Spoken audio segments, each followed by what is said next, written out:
Hi, I'm so glad to be here. I'm trying to figure out how to share my source sheet, which I made, but I don't see a way to do that right now. But if anybody wants, later on, I could share a source sheet on Safaria. So I want to tell you a little bit about Ivri energy, which really, I would say I have two threads that are my main secret to strength, and that's what I want to share with you. It really is seeing tomorrow today. That's what I'm calling this, because what is tomorrow? Tomorrow is Machar, and I want to tell you about how Machar, tomorrow, fits into in Shifra's arms. But the first thing that I want to tell you about is being an Ivri, being an other sider, being a Hebrew Ivri. But what does that mean to be an Ivri? Where did that name come from? It's the first name that the Jews were called. We're actually called 4 different names in the Torah: Hebrew, Jew, Yehudi, Israelite, Yisrael, and Yeshurun, Jeshurun. But I'm just going to talk about the first one tonight, Ivri, an other sider. That's what it really, I mean, we say Hebrew, but really if we translate it into English, it's other sider. How is that a source of strength? But for me, it really is. Abraham and Sarah were called other siders. They were called Hebrews because they came from the other side of the river. But we're not all called that because of the geographic location from which our ancestors hail. We're called that because it says something about the essence of who we are. We are other siders. Think about, I don't know about you, how contrary you might be, or could be, or need to be.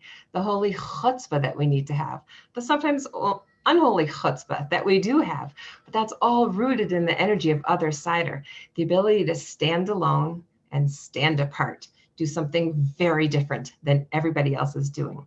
So we have this energy as individuals, as families, as a nation. We stand apart and we stand alone.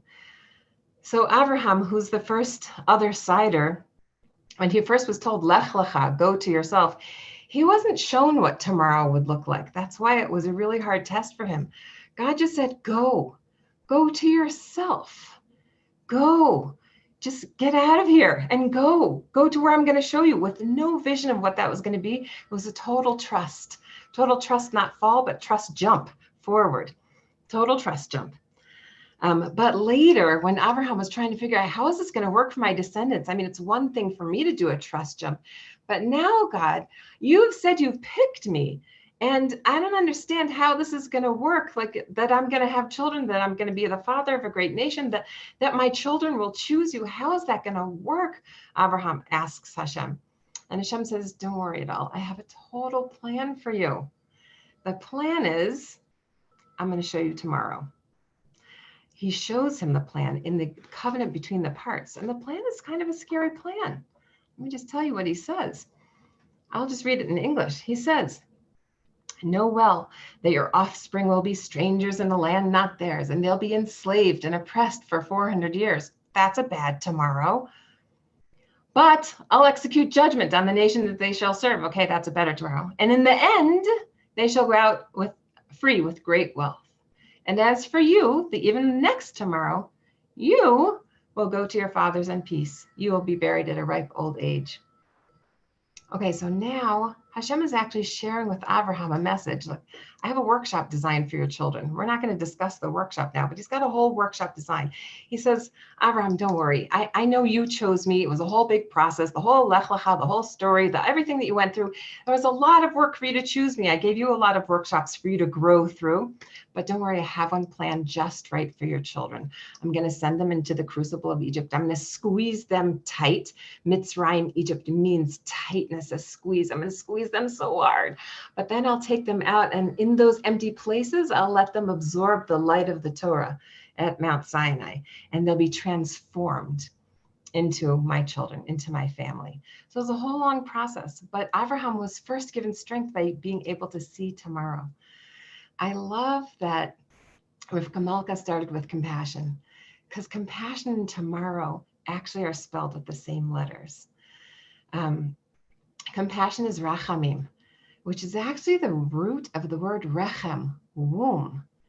And if you rearrange those letters, you get tomorrow, because the womb and compassion is all about seeing tomorrow, all about seeing what could be.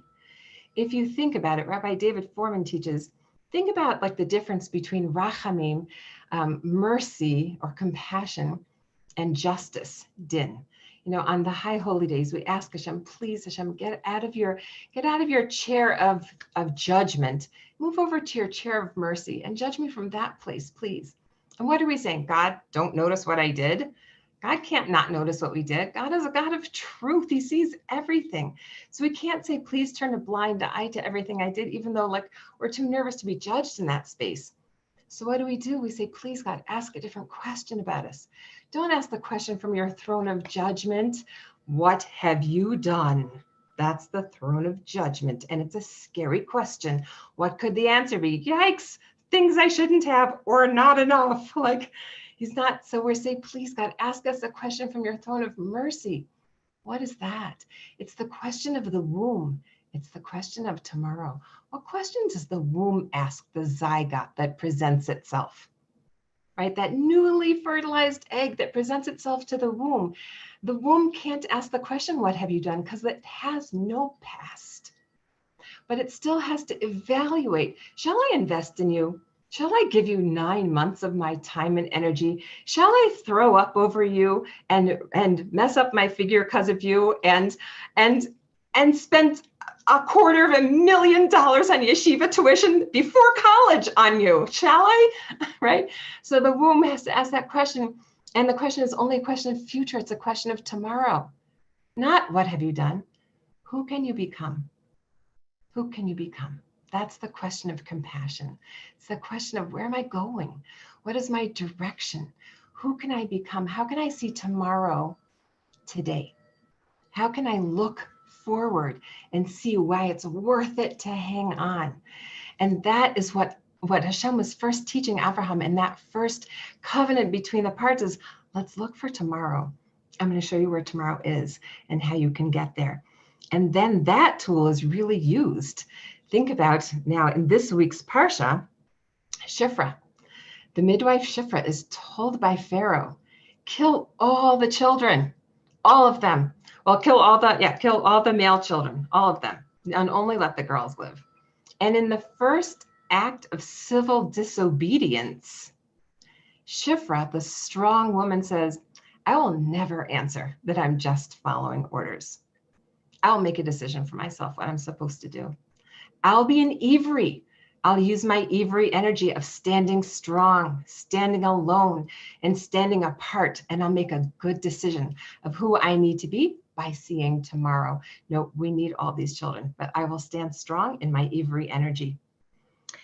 And then we see just a little bit forward, whether Shifra and Miriam are the same person or not, but we see Miriam in just a few chapters later, the next chapter actually, where the Midrash teaches that she tells her father to remarry her mother. She speaks up, a little girl speaks up and says, Dad, you can't divorce mom just because Pharaoh made an evil decree and you're too nervous to bring forth children into the world.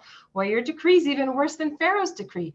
Pharaoh decreed only against the boys, and yet you decree against the girls too, because you don't know what's going to be conceived. So you have a little chutzpahdik Miriam who's able to stand strong and stand apart. She uses her Ivri energy against her parents.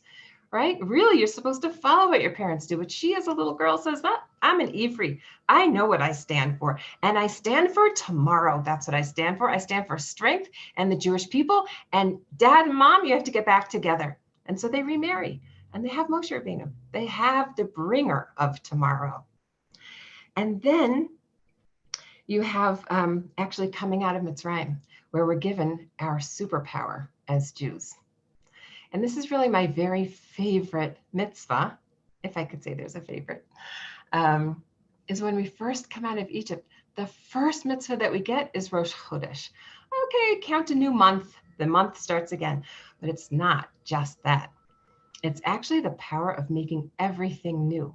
Because the verse says, HaChodesh hazeh lachem l'rosh chodeshim, this month shall be to you the first of all months. But Rav Hirsch says, not this month shall be to you the first of months, also that, but really this newness shall be to you the first of all newnesses. And really what Hashem was saying is where you're going, Jewish people, my beautiful children, you're going to have to remake yourself again and again and again. Like it's just not going to do. Whatever you came from, you're going to have to shed it and you're going to have to go forward. You're going to have to see a new tomorrow and a new tomorrow and a new tomorrow and leave behind the past and step into your future and leave behind the past and step into your future. And for that, you need hitchadshut, the ability to make yourself new and new again and new again. And if you wonder why we're the startup nation, and we know how to start up, it's because of this. This is the superpower of the Jewish people, is the ability to start up, to start again, start afresh, make a new day, make a new moment, make a new hour. It is this power that we have to be able to see that wherever I'm going, I can't get there with the tools that I used to have. I have to make something new. I have to start afresh. I have to stand strong, stand apart, step forward in a new way.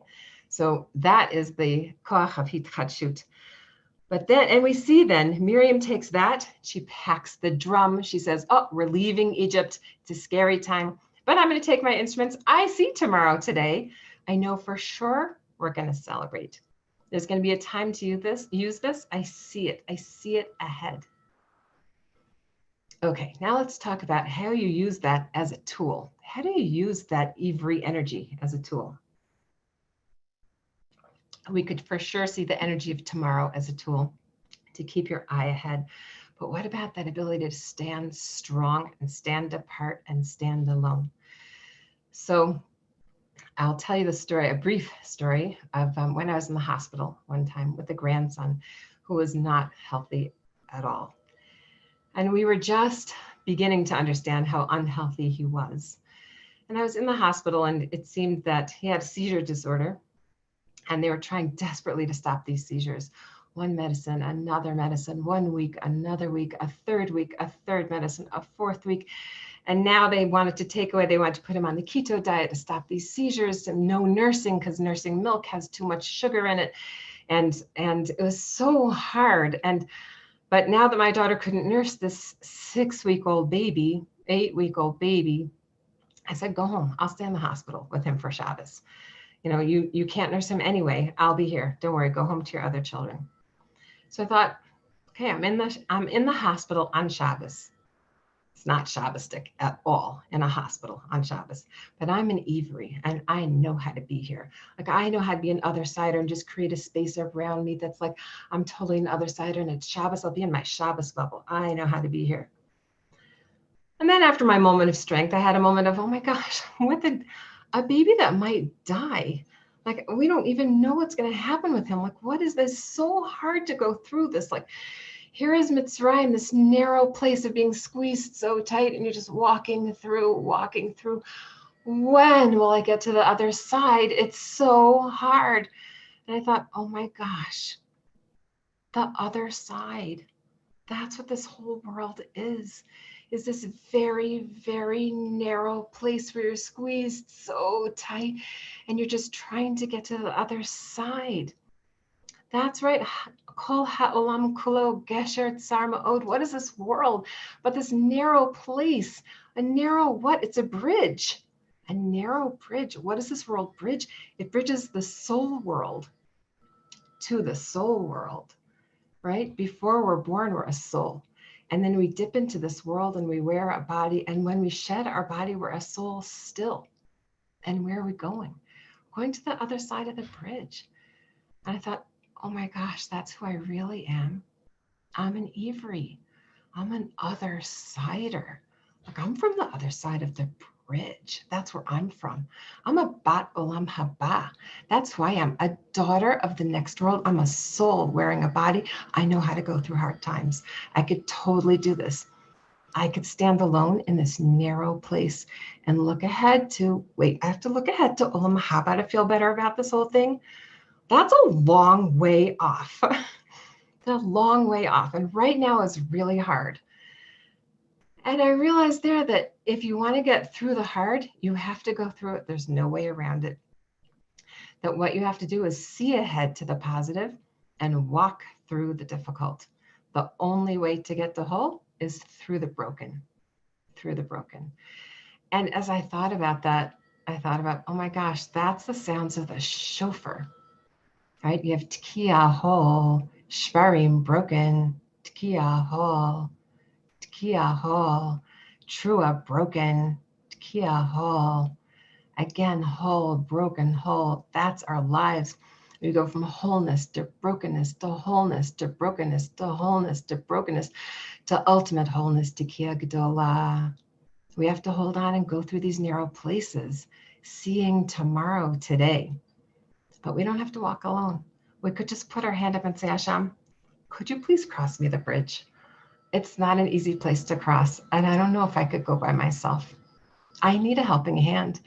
I could be an Ivri and stand alone, but not all alone. Please hold my hand while I cross the bridge and go through these narrow places to get to my ultimate wholeness. But that's where I'm headed, is to the other side, because that's who I am. I'm an other sider. So that is my secret to strength, is knowing that I could stand alone, always with Hashem, but I could stand alone in a holy chutzpah, sometimes in an unholy chutzpah, but I could stand alone and stand strong and stand apart, but keep my eye on the prize, which is who I really am. I'm a daughter of the other side. I stand strong as a soul waiting to be fully expressed. And here I'm working on it. That's my secret to strength.